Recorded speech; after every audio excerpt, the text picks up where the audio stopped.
Yo les amis, c'est Kazin, j'espère que vous allez bien et aujourd'hui on va parler du coffret qui est là et non pas qui est ici. Mais bon, c'est bien de l'illustrer. Moi celui-ci je l'ai pu trouver très facilement puisqu'il était distribué à la FNAC. La FNAC le proposait au prix le plus intéressant qui était de 50 euros. Mais tu t'aperçois que ce coffret, alors je parle du Dracofeu mais on pourrait avoir la même réflexion pour le Léviator. Mais t'inquiète pas, on va parler du Léviator, hein, évidemment. Le coffret Dracofeu, je l'ai déjà analysé, on en a déjà parlé. Au demeurant, j'aime bien. Alors c'est vrai que j'aime bien dire au demeurant. C'est un coffret que j'aime bien et que tu peux trouver à 50 euros. Alors normalement, ces coffrets-là sont des exclusivités. Fnac pour le Dracofeu, Auchan pour le Léviator. De ce que j'ai vu en ligne, le Léviator n'est plus trouvable chez Auchan. Mais comme tu sais, les exclusivités sont visiblement des exclusivités boutiques. Boutiques entre guillemets mainstream. Ça veut dire que les boutiques que tu trouves partout chez toi. Et souvent, ces coffrets-là sont disponibles dans des boutiques indépendantes. Voilà. Donc par conséquent, tu as encore de la disponibilité. Que ce soit le Dracofeu X, mais aussi le Léviator X, mais c'est un petit peu plus cher souvent, mais peu plus cher. Et d'ailleurs, je vais aller vérifier là quand je te parle. J'aime bien vérifier les informations qui me viennent comme ça à l'esprit, parce que je scripte absolument rien, je t'assure. Et du coup, je vais vérifier juste le stock. Voilà, enfin, le stock dans certaines boutiques, etc. Parce que de temps en temps, tu as l'information dans les menus dits déroulants, et c'est intéressant de voir un petit peu, etc. Bon, j'ai l'impression que ce coffret quand même est largement bien printé dans les boutiques indépendantes. Pour Auchan, c'est compliqué de savoir le stock. Et puis en ligne, bon, ça n'a pas tenu, mais ce qui est logique, hein, parce que beaucoup de personnes n'ont pas des Auchan près de chez eux. Et Auchan proposait la livraison, je crois, hein, de mémoire, gratuite. Ou du moins, ouais, si c'est dans un point relais ou des choses comme ça.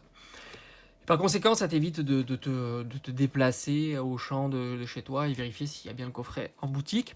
Alors, est-ce que ceux qui ont l'information dans leur Auchan, est-ce qu'il est encore présent en boutique? Ça, c'est une bonne information que moi, je ne peux pas avoir parce que j'ai pas de Auchan à côté de chez moi, tout simplement, malheureusement.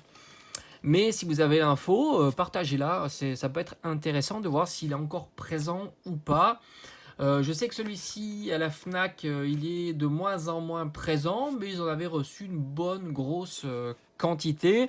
Et puis je sais que les retours sur ce coffret-là n'est pas très engageant, du moins pour celui-ci, puisque c'est 50 euros et souvent on a tendance à calculer tout simplement au prix du booster ce que ça fait. Donc 50 euros pour 6 boosters, c'est vrai qu'on a vu beaucoup mieux, surtout avec les séries qui étaient proposées dans le coffret Dracofeu.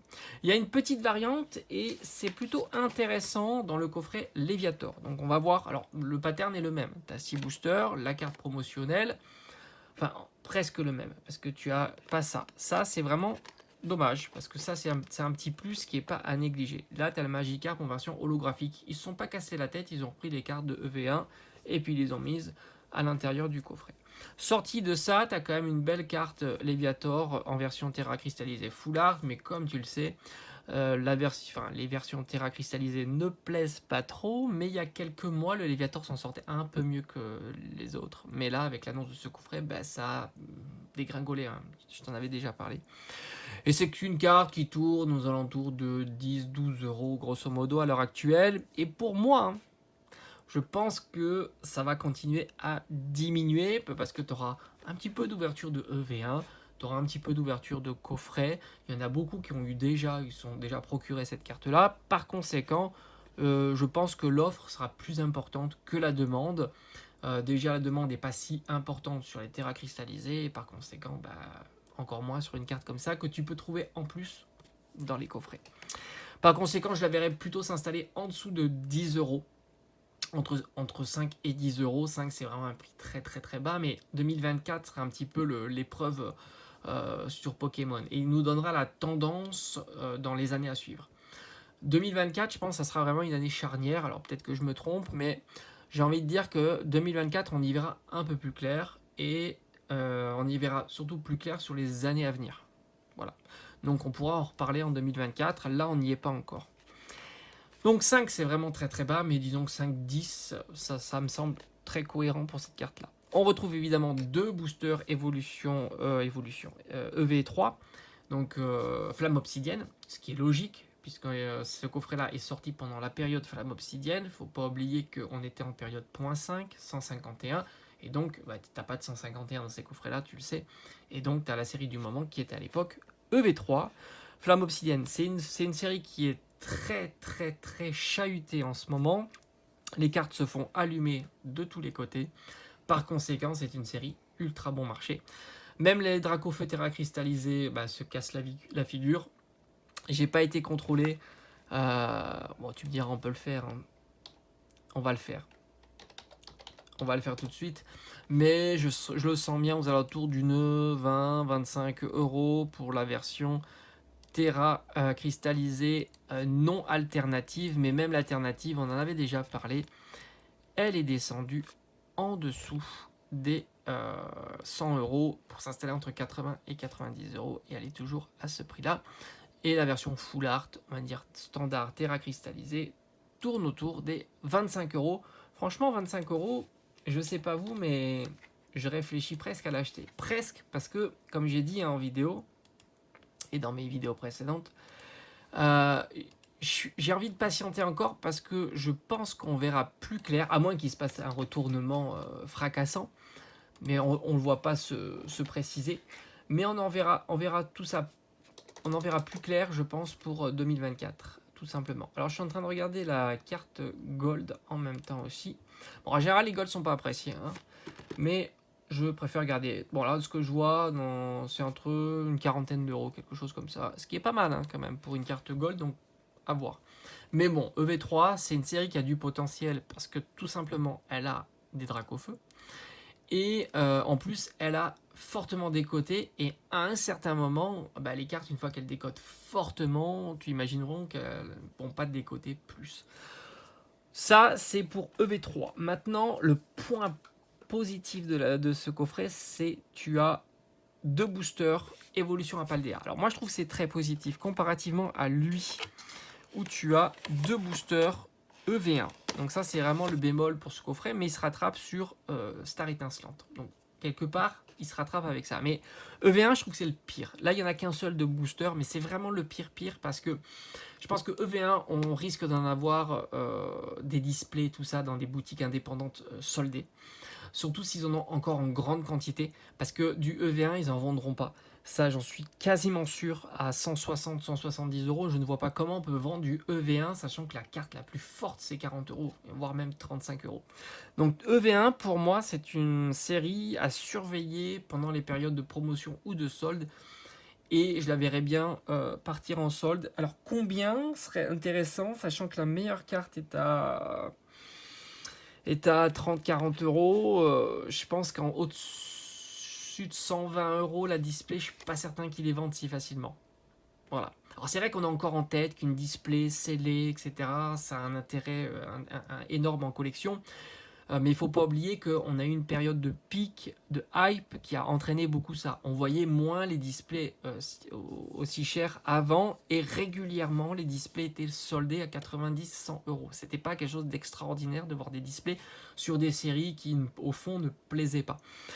Donc EV1, normalement, si tu suis le design, on va dire, de la série par rapport aux cotations des cartes, moi je la verrais vraiment bradée en premier lieu en tous les cas. C'est pour ça que je disais que c'est plus intéressant d'avoir du EV2 Paldea parce que Paldea est plus robuste. Même si on a vu le Magikarp se prendre une claque, il n'y a pas de souci, mais c'est logique, c'est la tendance, malheureusement. Ou heureusement, hein, certains diront, parce que ça fait du bien aussi au porte-monnaie quand tu recherches des cartes. Hein. Mais elle est quand même beaucoup plus robuste. Moi j'aime bien, EV2 j'aime bien. Je pense que c'est une série à potentiel plus tard. Je pense qu'elle va être beaucoup plus robuste que EV1. Et par conséquent, si ça devait se retourner un petit peu, ça sera avant tout sur les séries plus punchy comme ça. Donc au final, on a 2 EV2 qui est plutôt sympa, un EV1, tant mieux. Alors, j'en aurais mis 0, ça aurait été encore mieux, hein, s'ils avaient pu ne pas mettre la série de Paldea, ça aurait été vraiment très très bien. Et puis il y a un booster Tempête Argentée. Alors Tempête Argentée, j'en ai déjà parlé.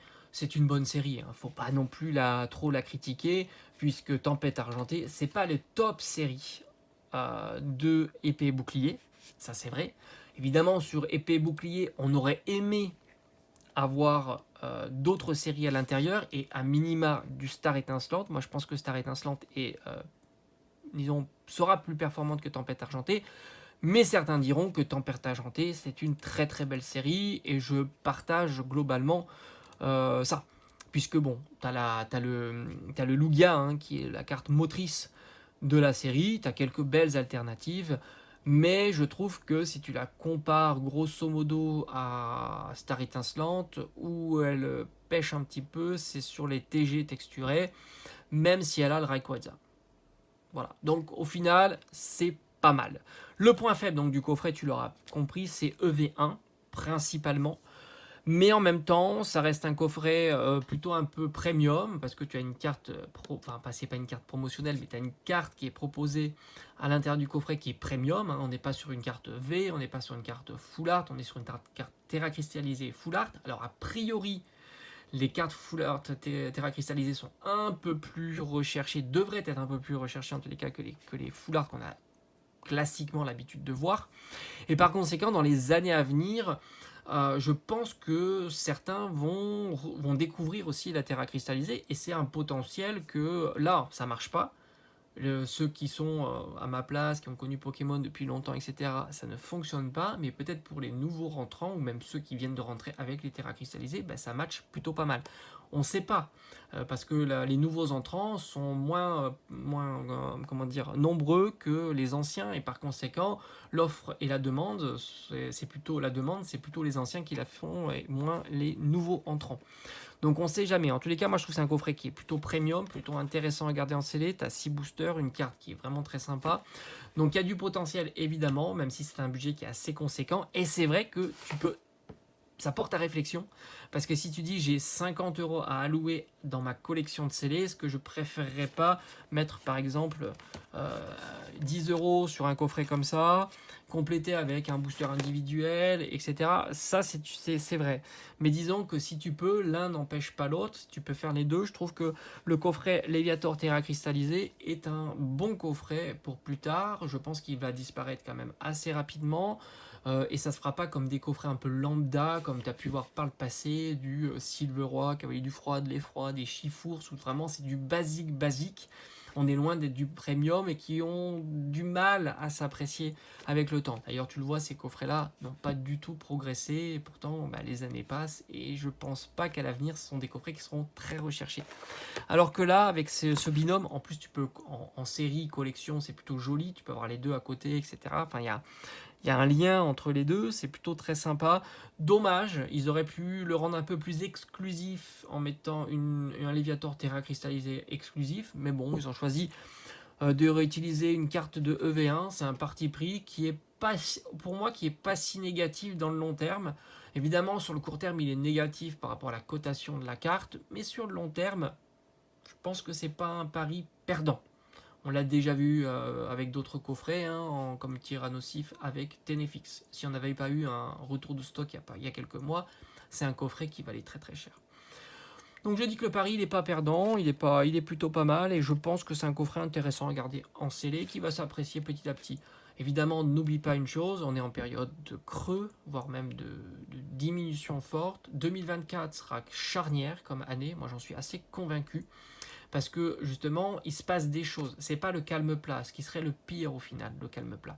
Là, il se passe des choses, et je pense que 2024, on verra un petit peu plus clair sur tout ça, sur un petit peu l'évolution entre guillemets du marché des cartes Pokémon, des nouvelles séries qui vont arriver, et puis on attend aussi la nouvelle variante de cartes. Là, on s'est installé sur les formes TG, GG ou alternatives, chose qu'on avait déjà vu depuis très longtemps maintenant avec le milieu épée et bouclier.